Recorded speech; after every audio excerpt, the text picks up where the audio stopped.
Welcome to American Railroad Volume number 33, as we head to Kansas City.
In our first section, we cover the area of lines to the west of the city known as the West Bottoms, close to the Kansas River. But before we start, let's get a bit of orientation. Kansas City is in the Midwest of the United States, situated at the confluence of the Kansas and Missouri rivers. It grew in the late 1800s as a major trading location where goods were shipped to all parts of the United States. Its status as a major railroad hub began when the Highline Bridge was constructed in 1869. Almost splitting the city in half is the state line, separating the state of Kansas and the state of Missouri. The map here shows our three main filming positions, covered in this programme. We begin at one of the most famous railroad viewing areas in the city, and that is at the crossroads of many lines known as Santa Fe Junction. In reality, Santa Fe is just one of a number of junction names making up the myriad of tracks that cross and join each other at this very busy train watching location. The date is the 9th of April 2022, and heading north over Santa Fe Junction are numbers 9005 and 8406 on a string of empty coal hoppers. The pair are crossing the diamond leading over the Kansas City Terminal Railroad tracks that lead towards Highline Bridge, just to the right of this scene.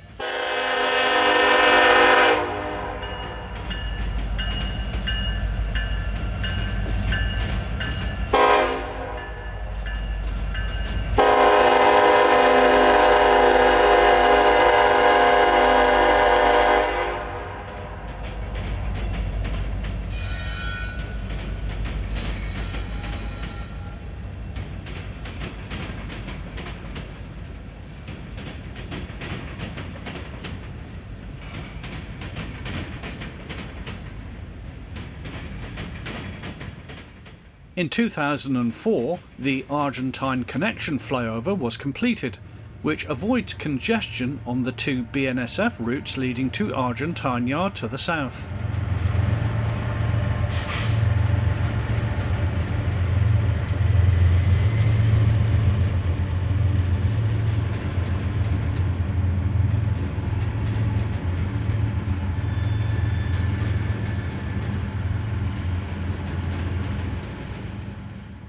The area where we are filming, and next to the north to east Y, is where many rail fans park to observe the action.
There are just a handful of trains that use the north to east Y each day. This one takes its time to head north, powered by the UP's 8543 and SD70 Ace dating from 2007 and the 2593 AC45AH from the General Electric ET44AC model, a variant which meets Tier 4 emission standards. The loco is ballasted to £432,000, or around 195 metric tons. This particular curve has seen a number of slow-speed derailments in the past few years, and engineers take the route very cautiously.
The Highline Bridge dominates the view here as the UP 6812 crosses with a westbound oil train.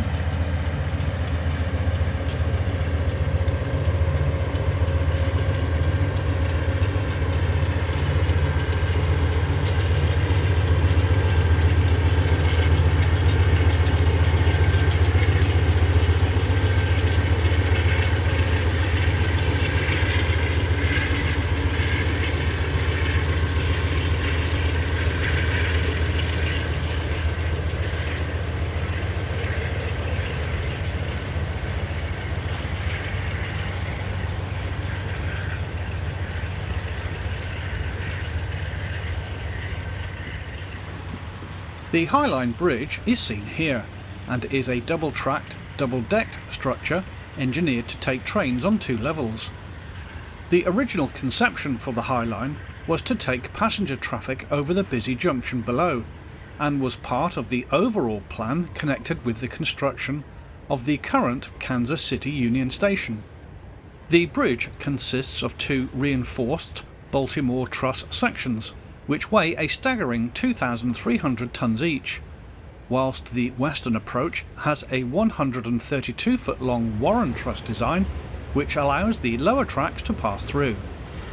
The bridge replaced a 730-foot long single track line opened in 1907. The current bridge uses some of the concrete support piers built for the original.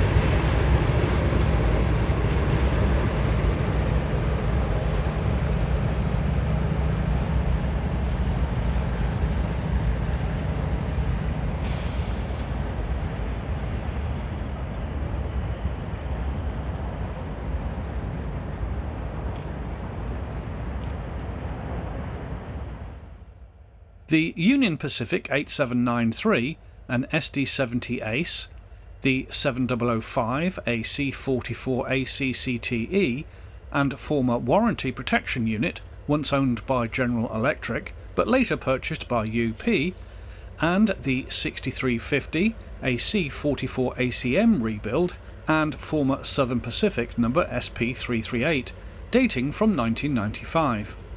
The trio are seen in charge of this westbound double stack.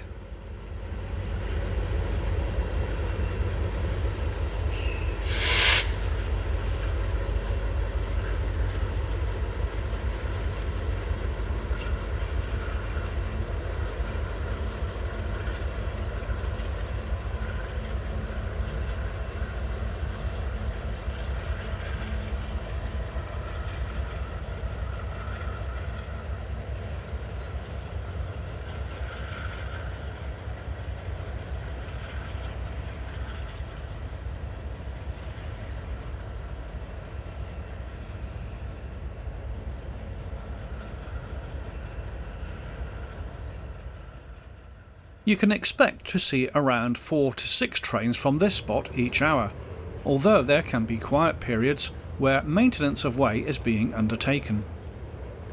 Heading south is BNSF's 700, a -9 44CW machine dating from 1997.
As can be seen, the train consists of a number of ex-Burlington Northern grain cars, still carrying their original livery. Instances of some of these green hoppers have them as part of a 1,000 unit build in a variety of batches dating from 1981 and 1995, for example.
In 1906, the then 12 rail companies operating in Kansas City created the Kansas City Terminal Railroad Company to own and manage the tracks across the city.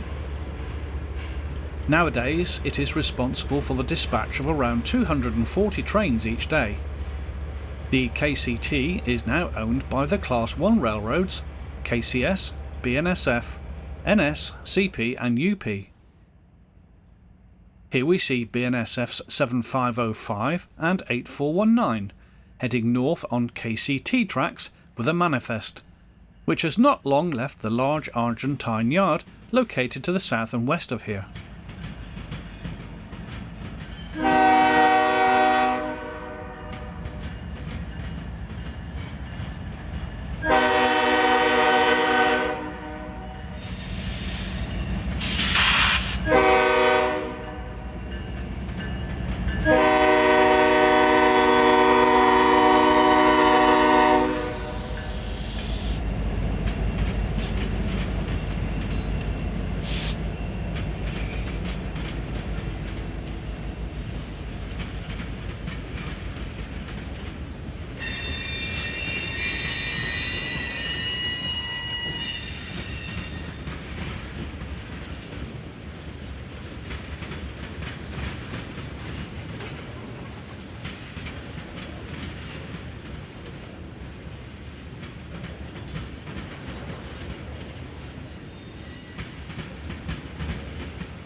A power swap is taking place on the north to east Y, with BNSF's 4200, 6112 and 4066 involved.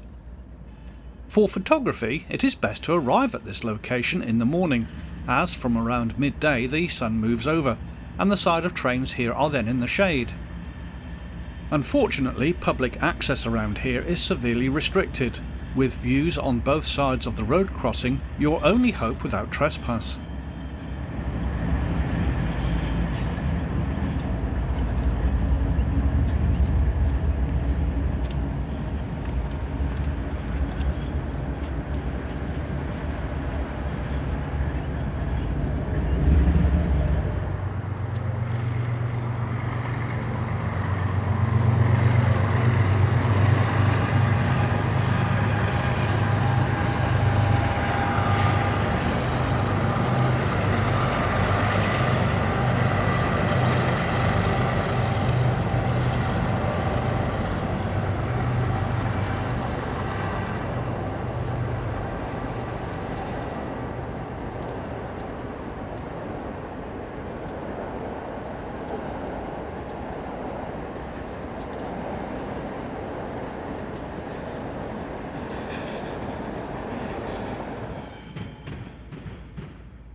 Part of the power unit swap we saw earlier involved the replacement of the BNSF 6542 from the front of a grain train. The loco is an ES44C4 being built in November 2013.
The three BNSF locos, led by number 4200, have completed their power swap and make their way around the Southwest Y from Santa Fe Junction, with a trainload of loaded grain hoppers. Still going over the Highline are the two westbound freights, making it a typically busy scene. KCT refer to the ground level tracks as the low line, which forms a Grand Union style junction, allowing access around 4 Ys as well as a diamond style crossing in the middle. The interlocking tower seen in this picture carries the name of Santa Fe Junction.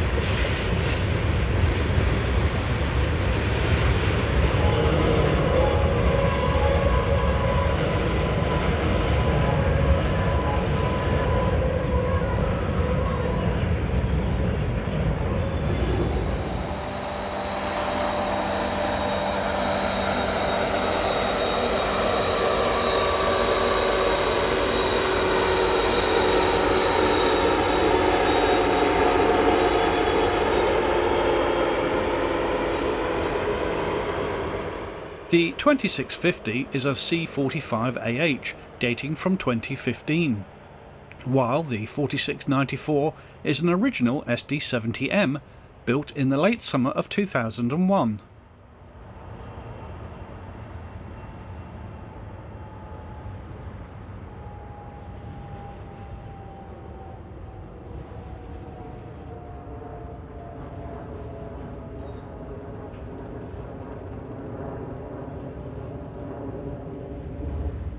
In the centre of the train, acting as distributed power, is unit number 5552, a C44AC-CTE, also known as General Electric Model ES44AC. The loco dates from 2005.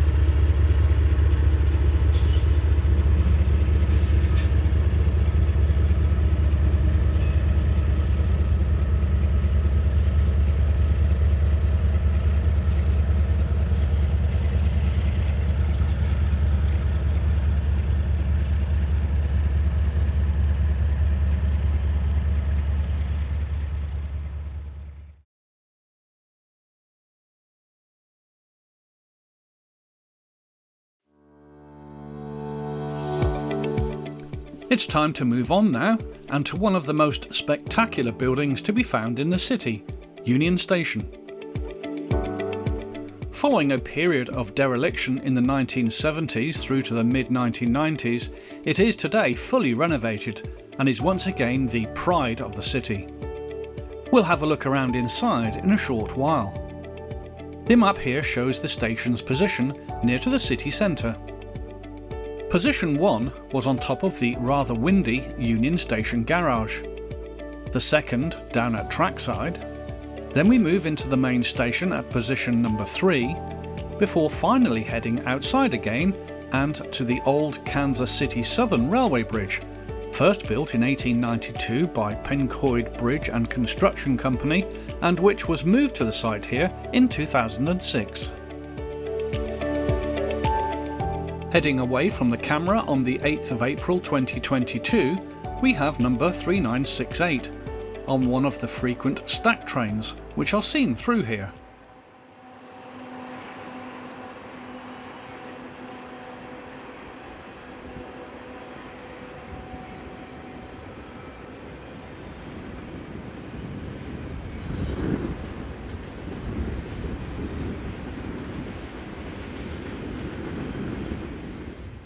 We've edited out the middle portion of the train as DPUs number 7916 and 6360 provide power at the rear.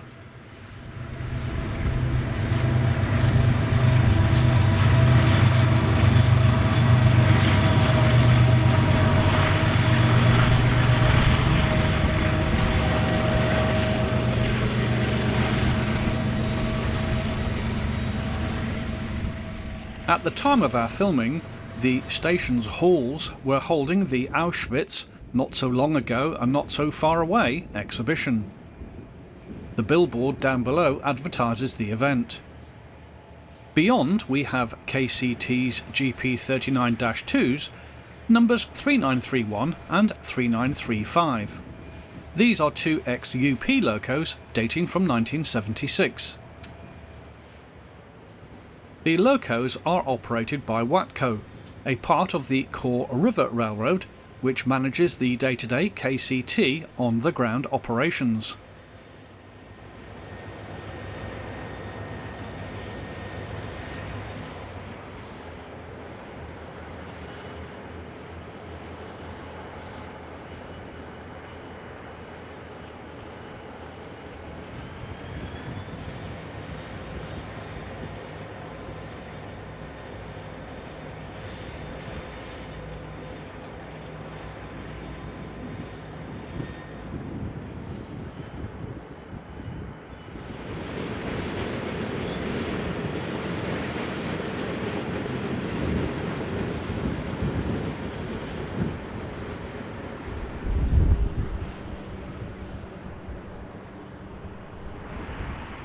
As we've mentioned, Union Station has been completely renovated and now houses a museum, educational centres and a focal point for city centre sightseeing tours.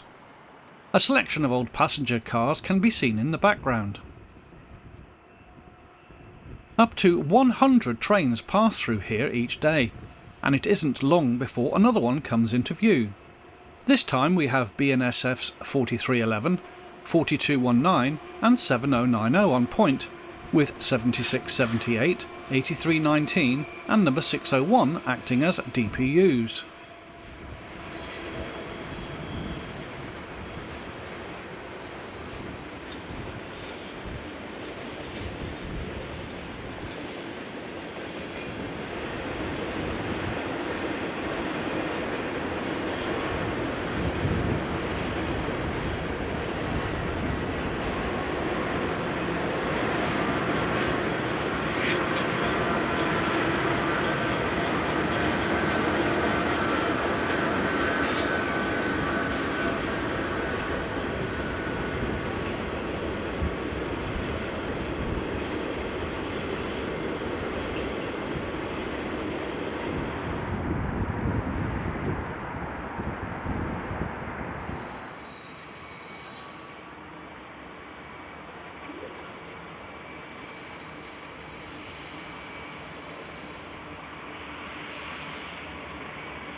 A bit of Norfolk Southern power at the head of this Canadian Pacific operated train.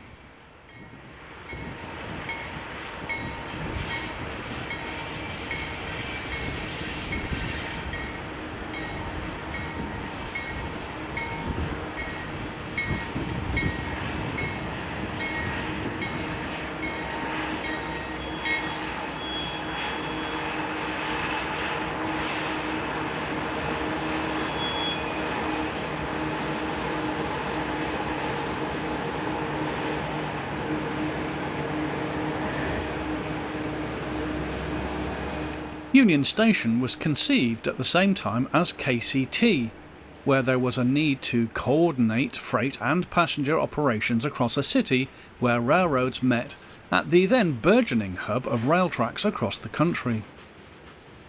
The 12 railroads which coordinated and created the KCT were the then Santa Fe, Union Pacific, Wabash Railroads, Chicago and Alton, Rock Island, Frisco, KCS, Chicago Great Western, Milwaukee Road, Missouri, Kansas and Texas Railroad, Burlington Route, and finally Missouri Pacific Lines.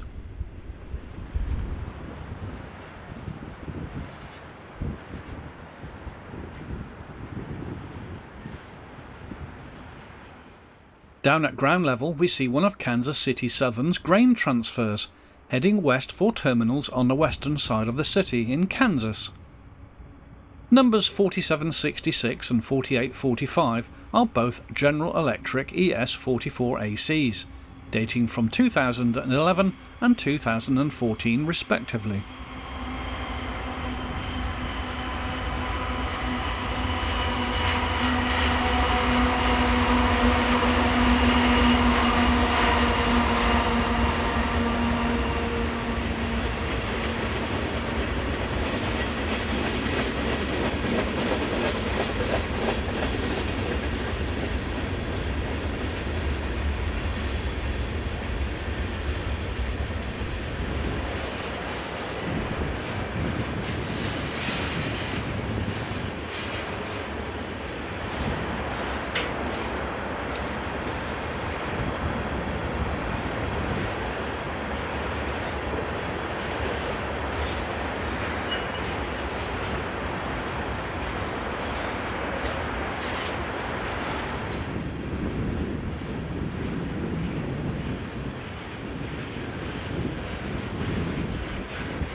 As mentioned, a selection of historic luxury Pullman and business cars are on display outside of the station.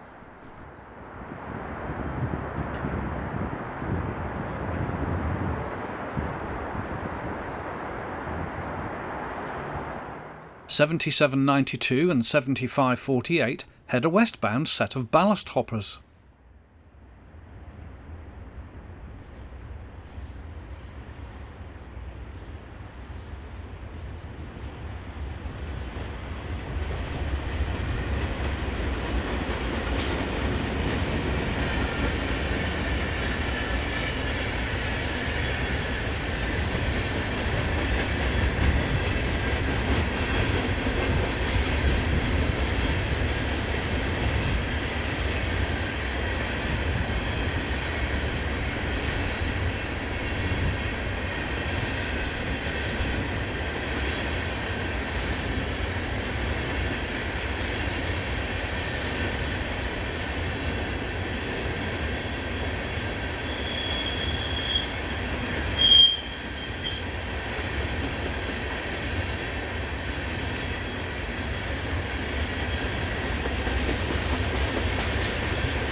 Turning to the buildings in the area, this is the former US Post Office built in 1933 and which is now part of the Inland Revenue Complex.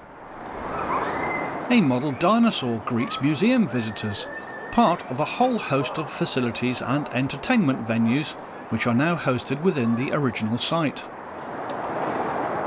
The old car drop-off area for the station is now the entrance to the parking garage.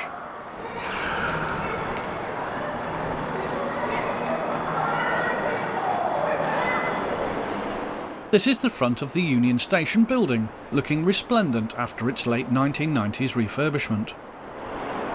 When you get inside, you are welcomed into the main booking hall. part of the classic French Beaux Arts design incorporated by the building's architect Jarvis Hunt. The station opened on the 30th of October 1914 and at its height in the mid-1940s handled over 678,000 passengers each year. By the early 1970s, only around 5% of that figure came to the trains. This is the station's departure hall, also known as the Grand Plaza, which stretched over the tracks below.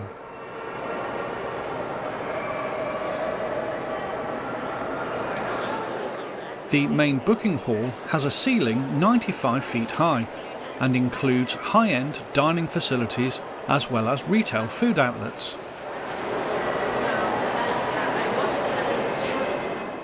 Thankfully, Amtrak has now moved back into the building and its booking office backs onto the main station hall.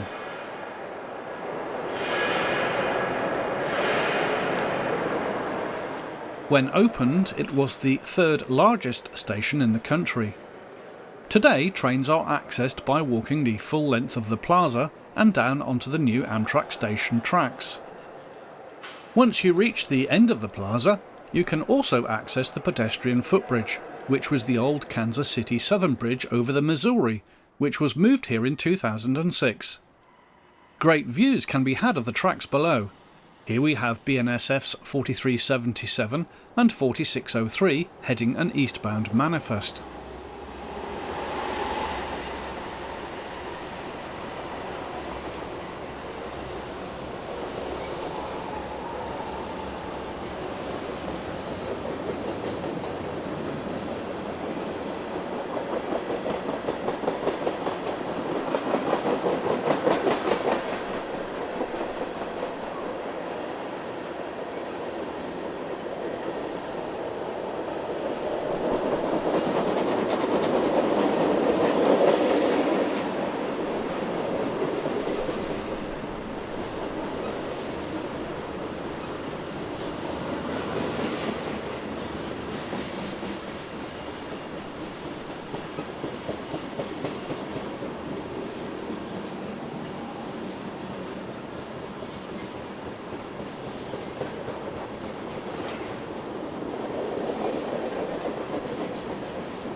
At the top right of the screen can be seen the Western Auto Building, a local landmark in the area. More BNSF and Norfolk Southern power here at the head of this westbound stack.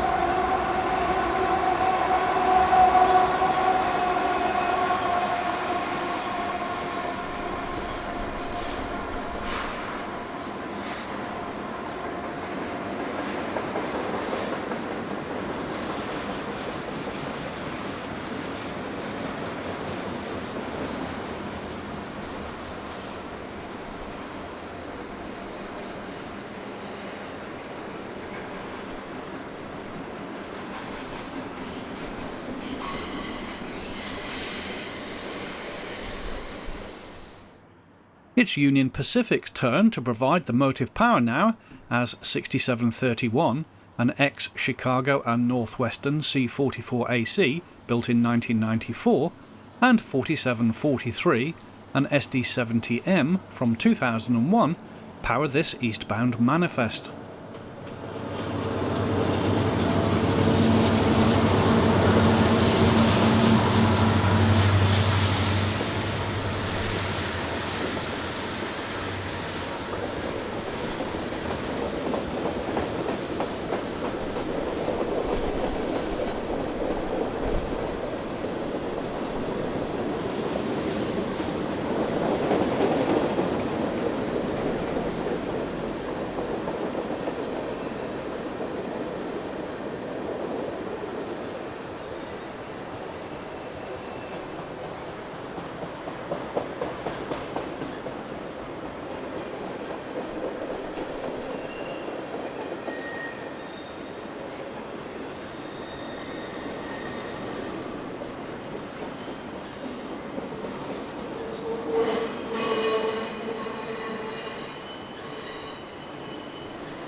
Another view is of the BNSF 7896 and the 6168 on an eastbound manifest. As mentioned, with around 100 trains passing through here each day, 4 trains per hour is typical.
Finally, from the station bridge, we see BNSF 7194, 3937 and 7082 on this eastbound stack train.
Briefly moving west around a mile, we come to our next filming location to the south of BN Junction, and next to the former Kansas City Terminal Railroad Roundhouse.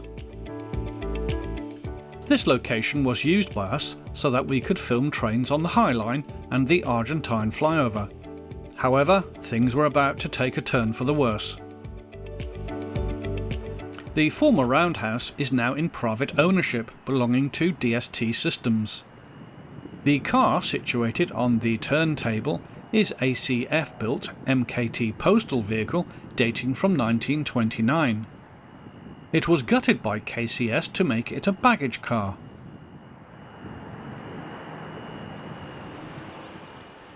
Coal trains are frequent on the Highline, with eastbound loaded and westbound empty. most travelling to and from the Powder River Basin. Here UP 3054 and 3034, both SD70AHs, roll east.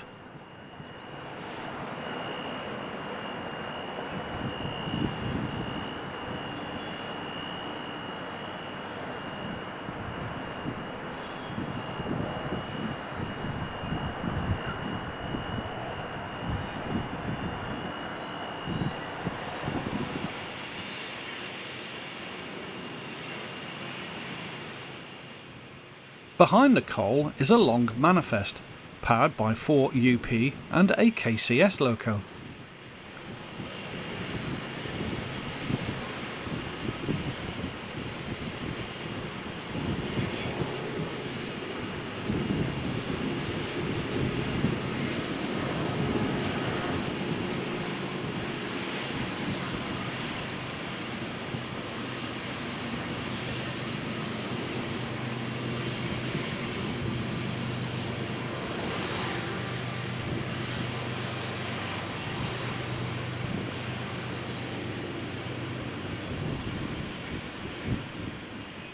Number 3036 brings up the rear of the loaded coal.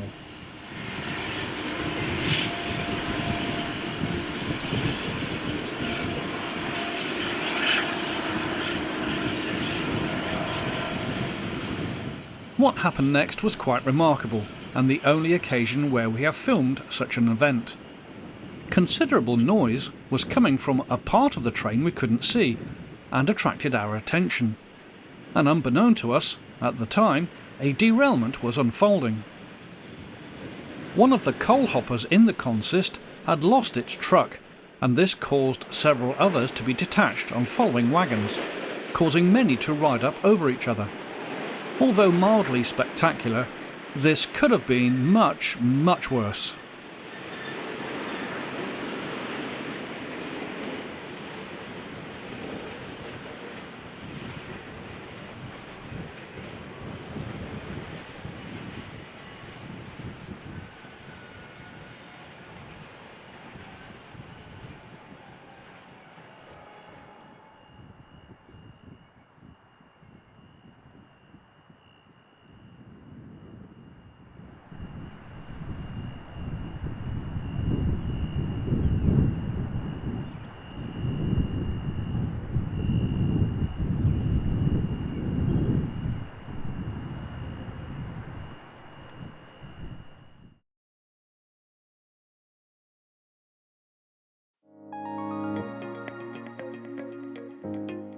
The derailment caused a complete seizure of rail-borne traffic in the Santa Fe Junction area, with the Highline and Union Street Station tracks blocked, whilst clearance and investigation work took place.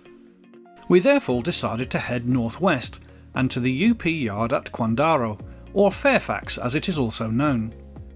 The maps again show our main filming position. This small yard looks after traffic coming in and out of the nearby industrial areas and can be quite busy. The late afternoon sees the return of local trip workings, as well as many power movements in and around the southern end of the yard, near to the locomotive stabling tracks. We were greeted on our arrival by this light power duo, the Union Pacific number 5361, AC45 ACCTE, and number 1936, an SD40N built back in early 1980.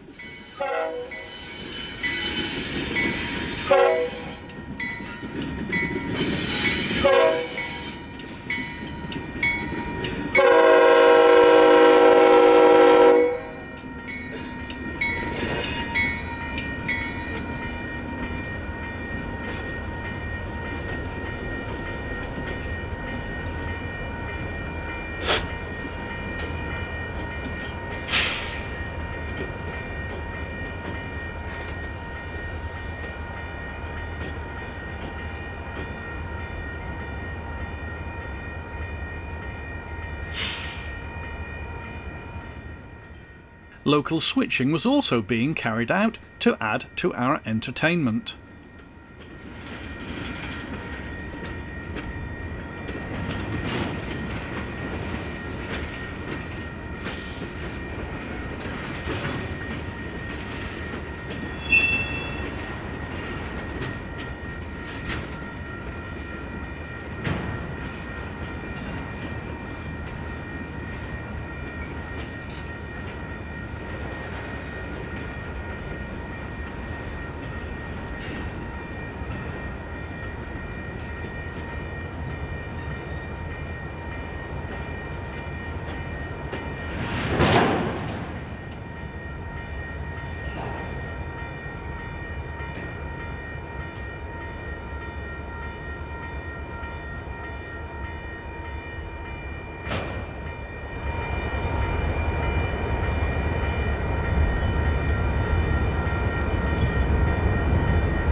UP 714 and 1771 were the locos involved in the switching. Number 714 is an ex-Missouri Pacific GP38-2, now rebuilt as a GP38N. Number 1771 is another UP rebuild, now as an SD40N, it being originally built in June 1972. Note the Kansas City skyline in the background.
Number 1642 and 1629 are again another pair of SD40N rebuilds, originally dating from the late 1970s.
Number 1936 is yet another SD40-2 rebuild to an SD40N.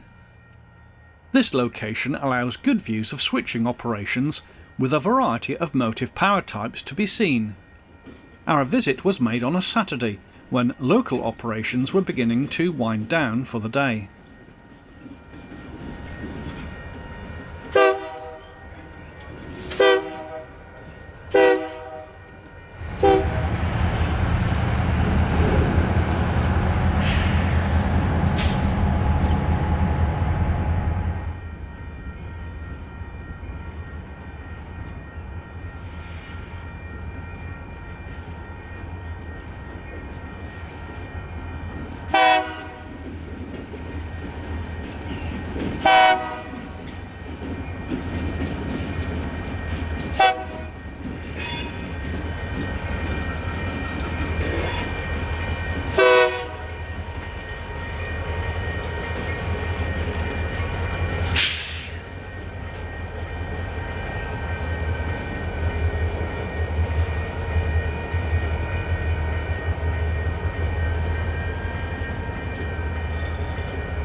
When the sun moves around in the sky, the western side of the trains at the Santa Fe Junction area are sunlit from a different angle, so the late afternoon and early evening is a great time to visit. So for us, it was back to the location where we began the programme, but this time on the Chicago Junction side as shown here on our maps. In a strong and gusty northerly wind, we film BNSF's 7096, 9819, 8847 and 1925 on a long northbound manifest from the nearby Argentine Yard. The lead loco is an ES44C4 dating from 2012. The second, an SD70 Mac built in 1997 for Burlington Northern and in executive livery. The third, another SD70 Mac in Heritage 2 livery, and finally an X-Works SD70-2 in Heritage 4 colours.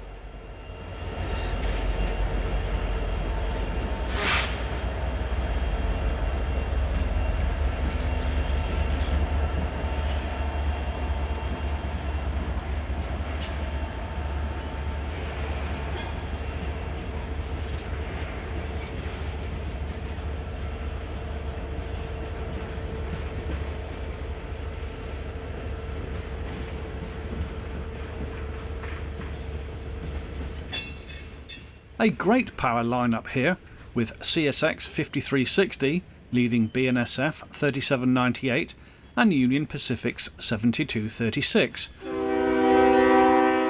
on a manifest bound for UP's Armadale Yard, which is a couple of miles to the northwest over the nearby Kansas River.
Meanwhile, UP's 7516 and 8032 head east on loaded coal hoppers.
Long and lumbering grain trains are a common sight on the lower level tracks.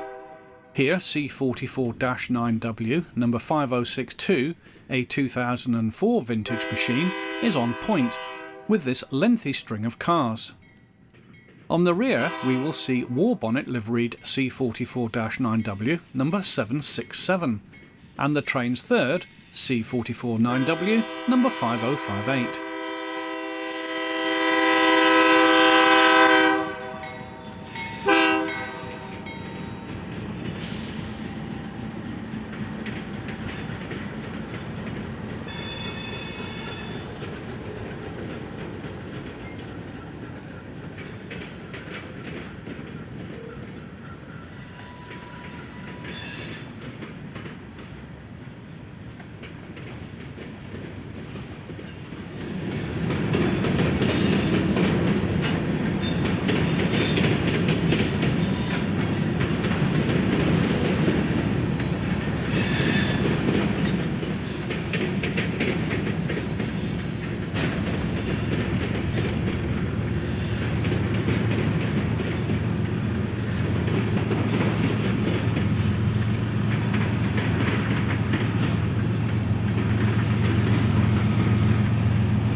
It's nice to see the local pigeons mopping up the grain spill.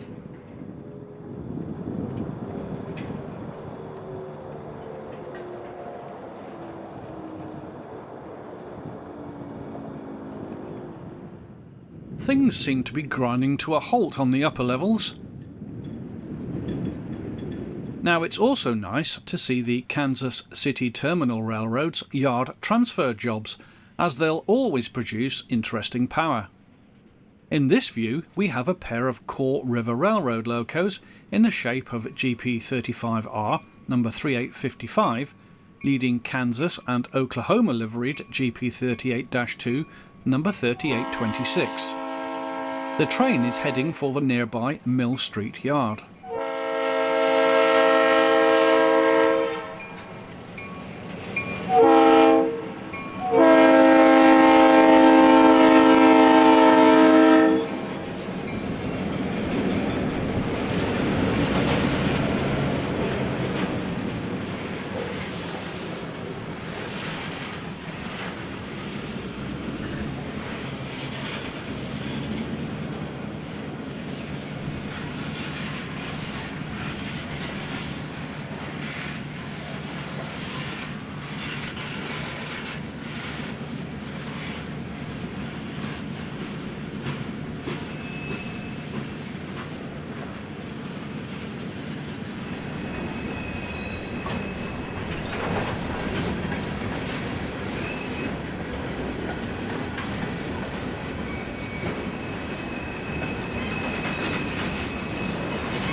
Once one train had moved along, another one took its place.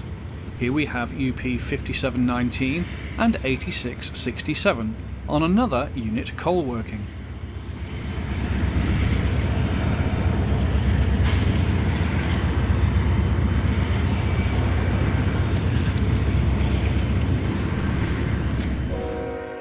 This view shows a light power move, which has an ES44DC up front, followed by an SD70 Mac, a C44-9W, two ES44C4s, an AC4400CW, a -9 44CW in war bonnet colours, and another C44-9W.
A westbound grain train heads west towards Argentine Yard.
As the train passes from view, we hope that you have enjoyed our visit to Kansas City.